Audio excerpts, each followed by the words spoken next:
Thanks, Brian. Hey, I appreciate everybody coming today. Let me first talk a little bit about the Kansas State game, then we'll move forward to Nicholls State and answer any questions.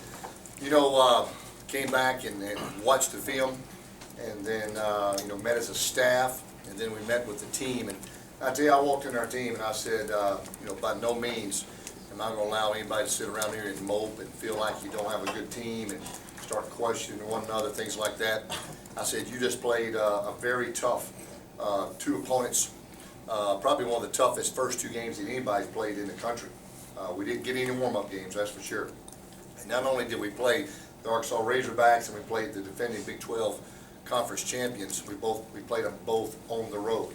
And I know our kids' expectations, our players, our coaches' expectations have definitely changed when you're sitting around the office in the locker room and you're just sick that you didn't win both of them.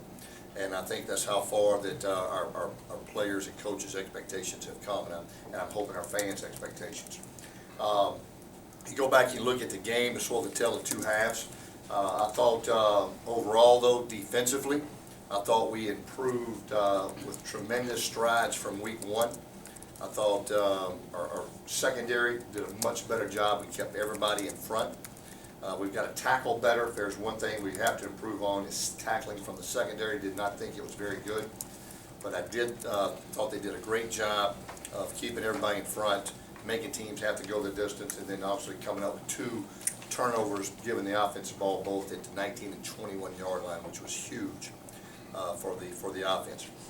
Offensively, didn't start as fast as we like, although we did get a couple of nice plays early, but.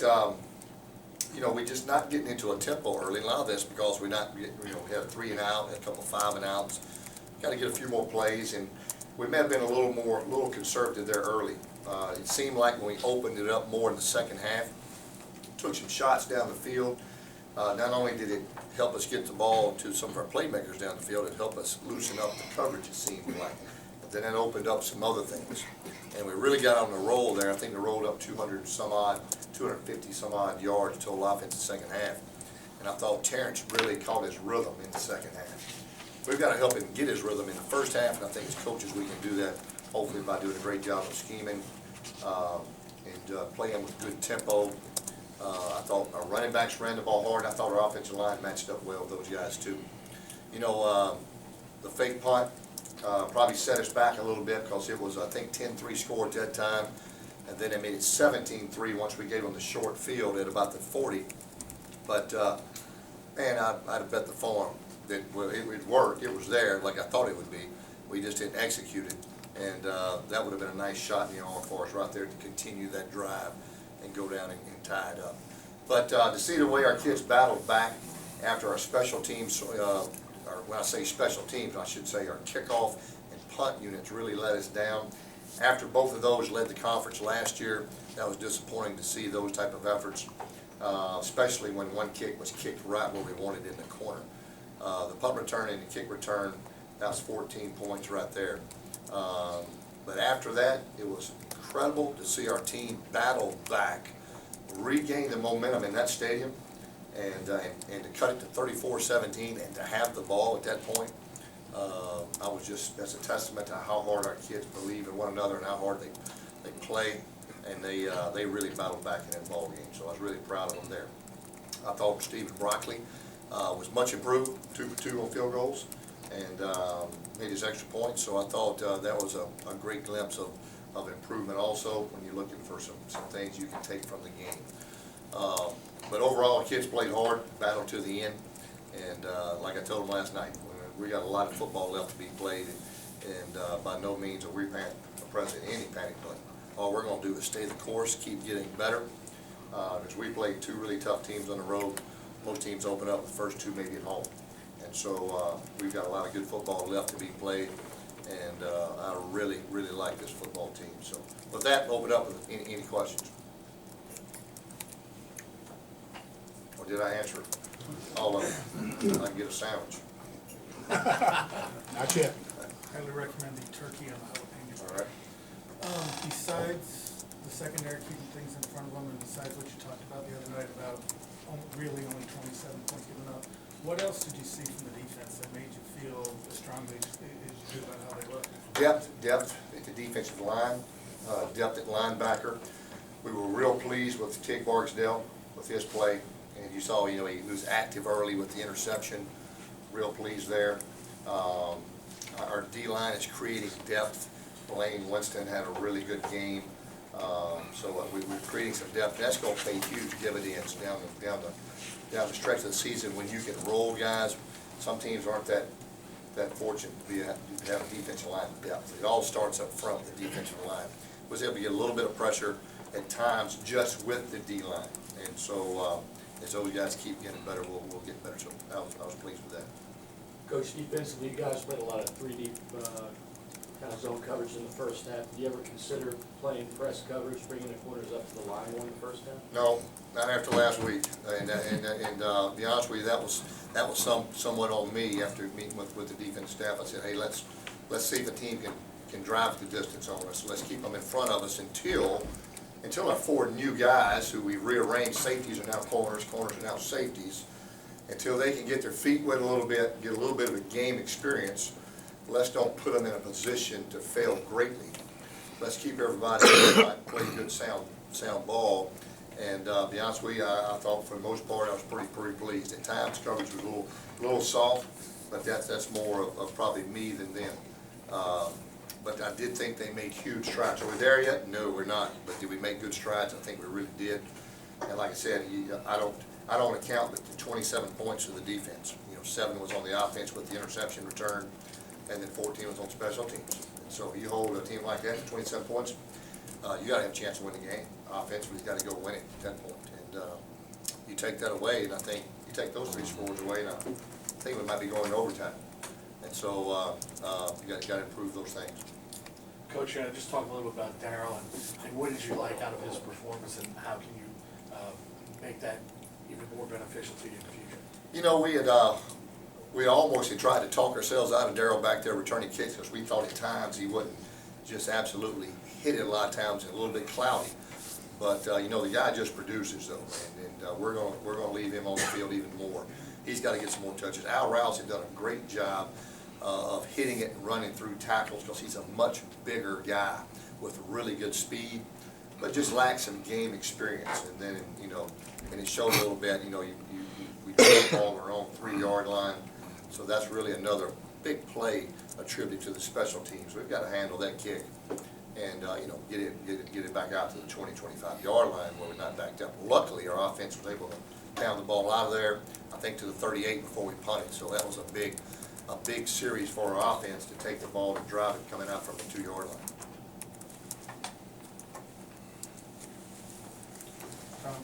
Back to the secondary, Sean Thomas, special teams last couple of years, and even after the spring, kind of came out of nowhere. What's he done to step up as successful as he has in 2 games? Well, one thing, Sean, he's very, very smart. Football is like Justin Anderson to him. It comes naturally. He understands the game. Some guys, the game comes natural. Then you got some guys who may be big, giant weightlifters that it just doesn't come to them. And so he is. He comes easy. We're able to use him on special teams, but probably one of the reasons, he works off. He already studies the game. He's played corner. He's played safety, so he's got a pretty good grasp of the coverages, and then he helps on special teams. But you go back and look at special teams. One of the reasons we probably didn't perform as well as we'd liked on punt and kickoff. We've been really thin in the secondary, and those guys are going every snap. It's not like we're rotating hardly anybody there. And so I went with some guys and tried to keep those guys where they could cover for 4 quarters, and went with some of the backups, and we didn't perform as well as I would have liked. So some of those guys who are playing a lot of reps may have to play a few more on special teams, and but I was hoping that we would be able to do that for them because they're playing so many reps in the secondary. You talked about basically telling you guys not to mope, and then you got Nichols coming off a big win over Western Michigan. So how are you concerned about the 2 different mindsets? Yeah, we don't have time to mope. I can promise you that. It better be guys with the attitude that we better get to work really fast. And I think that our guys have that. We've got a group of guys that work. And I told them Sunday night in the team meeting, these guys have done everything I've asked them to do for the last 6 weeks in practice. We've worked hard in practice. We've had a lot of guys that have gone a lot of reps, And so, you know, I think if anything, Saturday, we may have had a little bit of a dead leg syndrome early in the game, just from such long practices and preparation for so much early, trying to cover all our bases for an Arkansas team. You don't have anything to look at, so you're practicing longer to cover everything they could possibly do. And then you turn around trying to make sure you got everything covered for a Kansas State game. I was afraid after the game we may not have had just fresh legs for that game. So we're going to make sure we have fresh legs for Saturday. And the preparation part, I have no question about this football team. We've had probably half the team in here already today on their off day watching film, getting extra workouts. It's important to these guys. Whenever it's important to them, you got a chance to be pretty good. Mark, same coaching staff basically, except for new defensive coordinator. Wondering, 2 games, so still early, but what kind of a grade would you give the coaching staff so far? You know what, I think our coaches are doing a great job. I think I got one of the best coaching staffs in the country. I think they work hard, they prepare. These guys are up here all day, all night, trying to put our kids in the best position to be successful. And not only do they do a great job of that, they care about our players and got great relationships with our players. And I think our players know we got their best interests at heart, because we want them to succeed. We love seeing their faces after they win a big game or after they graduate. But our staff's done a good job preparing, especially with the hand that's been dealt to us, you know, first 2 games. Like I said, most teams get a warm-up game. You know, we didn't play some of the teams that some other people have played. We played 2 really tough ones. And I think if anything, this could really make us better down the stretch when you're playing good competition early. Coach, you had a ton of success on first down on a lot of drives. You were getting 8, 11, 14 yards a pop on first downs. Is that just a matter of you know getting the first play and not being able to really come back right after it? Yeah, you know, we probably need to just pretend like every play's first down, and because like you said, we did well on first down. But you know, you're trying to mix it up. You're trying to you know, not have any tendencies. So you're trying to mix up the run, play action, first and second down, and that's a big part of our game: run and play action. And then on third down, if you need, then obviously the drop back game and the screen game and things like that. But we were successful on first down, and to be honest with you, after the first quarter, we were pretty successful on third down. I think we finished pretty decent, 44%, which is 1% under our goal of 45%. So I thought we did pretty well on third down too. And you talk about preparation this week. Nichols is unsettled at quarterback. They're not really sure what they're going to do. They've got a thrower, and they've got a couple of guys that are going to run primarily first. Is that, again, are you're worried a little bit about what to prepare for? Yeah, in a lot of ways. You know, we've already played against Abear. He played against us 2 years ago, if you remember. Very good quarterback. You know the game's going to come naturally to him. You know, his father being a quarterback, he's been around it all his life. And now they're going to be really fired up. They've got a shot of confidence because they really played an outstanding game against Western Michigan. If you look at the game and all facets of the game, I really thought they were very sound, well coached. Their players played awfully hard. And then when the game was on the line and their backs were against the wall with 42 seconds left, they came up with a big turnover and they made a play when Western Michigan was driving and scored to win the game. They made a play. So that was pretty impressive to see those guys rise up to the occasion with their backs against the wall. Coach, talking about Nicholls State, Kalen Henderson is a transfer from Tulsa, played at Ricky Johnson up there, very athletic guy, and of course when he went out of the game they were up 21-9, and then some changes were made, of course. So I haven't heard anything about his playing opportunities this week, but he seems to be the guy that made that offense move up there. He's pretty good. But the other guys, they're good also. I'm going to tell you now, they've got some quarterbacks. That's pretty impressive to have, the talent that they have. You know, they've got some good quarterbacks. They all throw the ball well. They've got one that's really mobile. And what they do offensively, to me, is really tough. I think they've got a great scheme. So they've got a good back, solid offensive line. I just think they're an all-around good football team. I think it showed going on the road all the way up to Western Michigan, coming away with that win. Also, Coach, just touching back on the defense for Kansas State, thought that when you guys ran more of a pure four down lineman, look with Ramon out there and a couple of guys, Prater at the ends, other times Ringo, that the pass rush was much better, and you guys got after them a little bit more there. Seemed to help some. Like I said, we try to be very multiple, which is what you can't do. You can't just sit there and hold bags. We talk about holding bags like the scout team. You sit there and just hold bags of the same look over and over again. People are they're gonna know the answers to the test. And so you got to keep them guessing. You got to keep, especially a good quarterback, guessing. Try to keep them off balance. But we did have some success with the 4 down. We've got some defensive linemen that are doing a nice job. Coach, you talked a lot, excuse me, in the second half how Terrence, you felt he was getting more comfortable. What specifically were you guys doing to get him more comfortable? Well, I just think that we was able to put some drives together. And once you get a couple first downs, you're out on the field. It's not 3 and then come off the field and sit there on the bench, waiting to go back out again and drinking water. We was able to stay on the field, get into the flow of the game, and when the run game seems to be going, it helps the passing game. I thought he hit some nice play action passes. I think he just sort of settled down, and that might have been, to me, I'm hoping that was really the time that it just sort of came together for him. Hopefully we'll carry that into the first quarter of the Nichols game.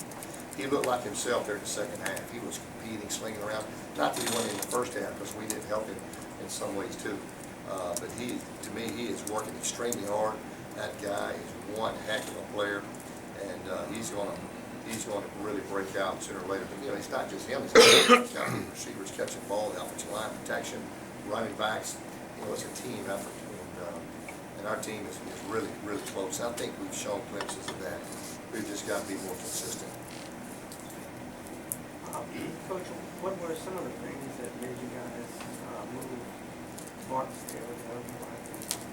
Just in the secondary, he had come off that hernia injury, and just didn't think that he was moving around quite well enough to play between the hashes back in the back end. But up in the box, he's very physical. He's very aggressive.